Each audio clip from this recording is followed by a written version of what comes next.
쿠르스크를 러우 전쟁의 최대 격전지, 이른바 생지옥이라고 부르는데 어느 정도길래 이렇게 불리는 겁니까, 양국 의원님? 네, 한 8월 초부터 교전이 시작이 돼서요.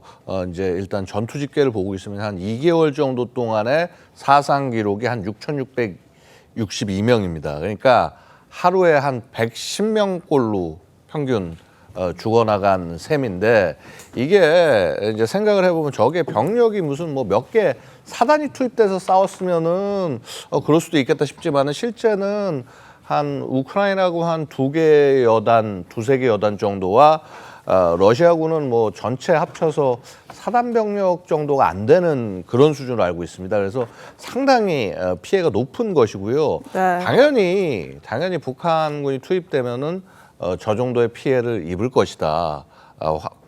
자신 있게 말씀을 드릴 수가 있습니다. 왜냐하면 기본적으로 뭐 포격이라든가 이런 부분들도 있지만은 이 공격이 정밀해지는 것이 드론 같은 것들을 활용을 해서 정확하게 예를 들어서 진지 속에 숨어 있다고 하더라도 네. 정말 아예 그 구멍을 찾아가지고 공격을 해서 들어가는 정밀 그런 타격을. 그런 식의 진짜 그 뭐라고 그럴까, 전술 수준에서 정밀 타격이 이루어지는 상황이기 때문에 그만큼 피해가 많을 수밖에 없는 것이죠. 알겠습니다. 지금 말씀 주신 것처럼 사상자가 급증할 것으로 예상이 되고 있습니다.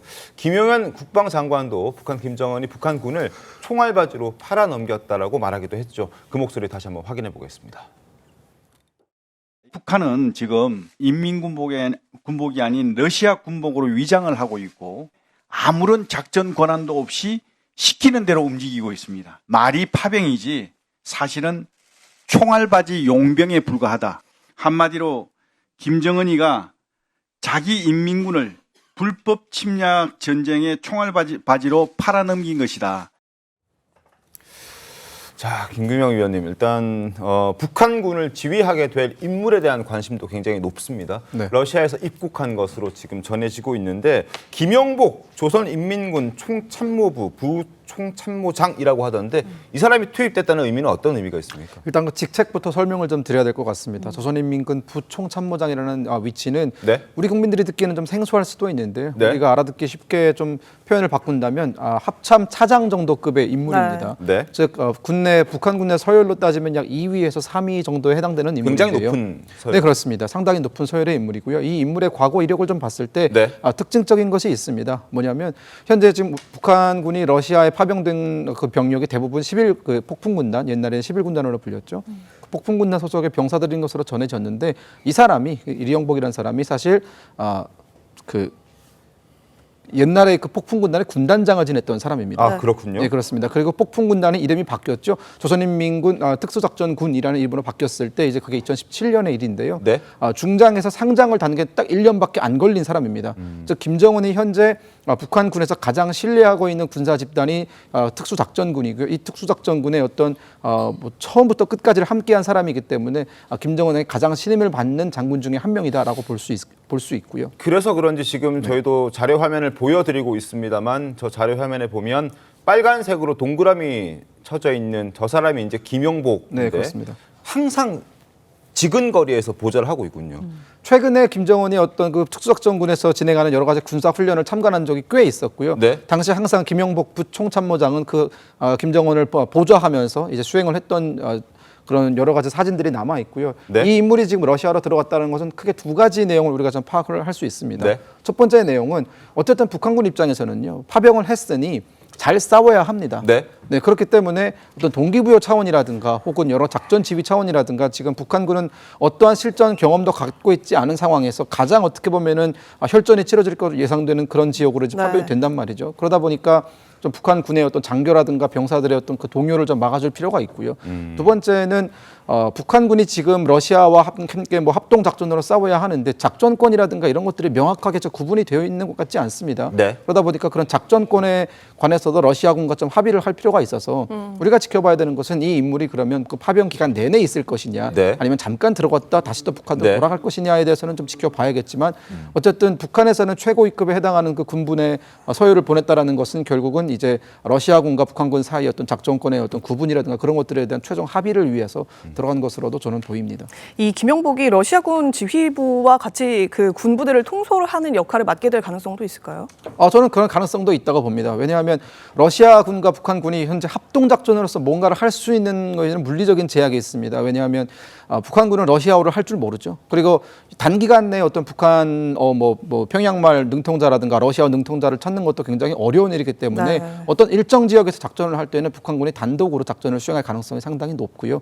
그런 상황에 대비해서 북한군의 작전을 통솔하고 지휘할 수 있는 인물이 필요하고 그런 인물을 찾는다고 했을 때에는 본인들에게 어떤 원래부터 상관이었던 김영복이라는 인물이 가장 적합하지 않나라는 그런 판단하에 북한도 보낸 것으로 저는 파악하고 있습니다. 북한 군서열 2, 3위에 해당하는 최고위급이 러시아로 갔다라는 건 북한이 러시아에 던져주는 메시지도 충분히 있을 것 같습니다.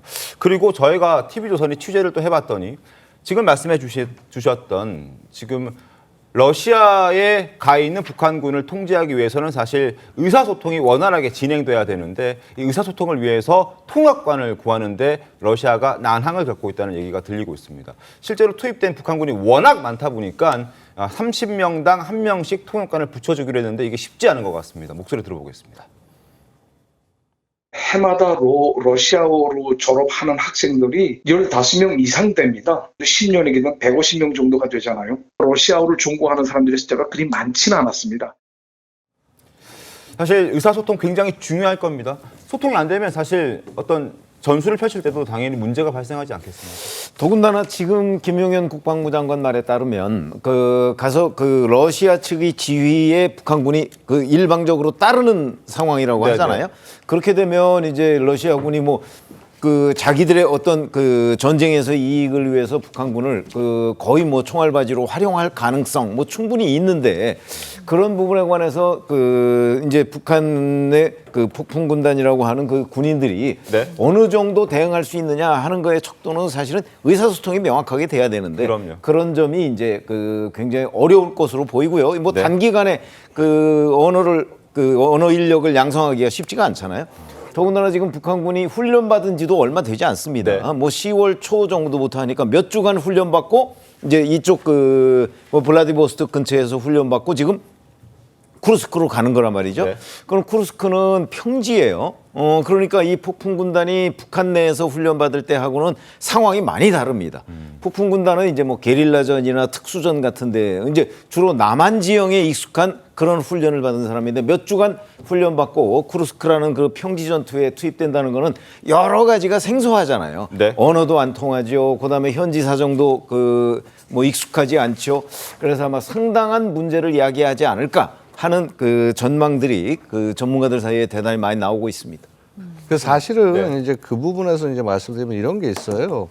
어차피 이게 독립부대로서 기능하는 게 되게 한계가 있습니다. 근데 쿠르스크 지역에 병력을 보내는 의미는 뭐냐면요. 푸틴이 종전을 하려면 반드시 이 지역을 탈환을 해야 됩니다. 종전의 필수 조건 중에 하나예요. 네. 자, 그렇다면 어떻게 하면 결국은 우크라이나군을 안에서 섬멸을 해야 되는데 포위 섬멸을 해야 됩니다. 포위 섬멸을 해야 되는데 자, 그럼 어떻게 하면 우리가 보통 망치와 모루 아시죠? 왜? 네. 보통 이렇게 모루로 이제 이게 소위 병력이 하나가 막고 있으면 나머지가 망치가 치고 들어가서 그야말로 이렇게 포위를 한 다음에 네. 섬멸을 하는 거죠. 그렇죠?